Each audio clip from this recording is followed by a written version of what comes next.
امبو، عايز اشرب امبو. كلمة بيقولوها كل العيال، بيعرفوها منين؟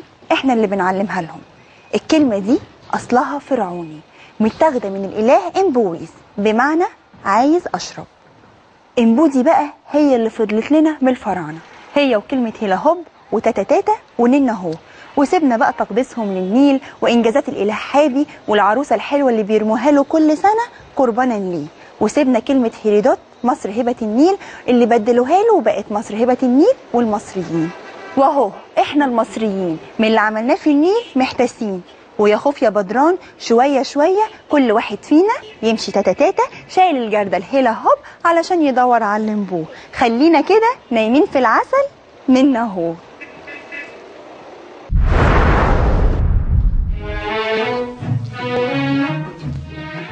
نهر النيل من أطول أنهار العالم، طوله 6650 كيلومتر، بيمر ب10 دول اللي هي دول حوض النيل.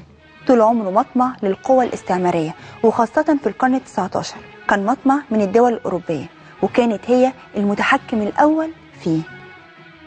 لكن بعد انتهاء الحرب العالمية وانتهاء السيطرة البريطانية على مصر في الخمسينات، تم توقيع اتفاقية نهر النيل سنة 59 لتقسيم مياه النيل بالعدل على ال10 دول.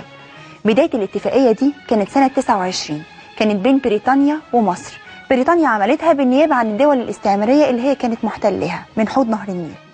تتضمن الاتفاقية حصة مصر المكتسبة من النيل، وإن ليها حق الفيتو، يعني الاعتراض في حالة إنشاء أي مشروع على نهر النيل يسبب خلل في كمية نهر النيل أو الكمية اللي بتعدي جوه مصر.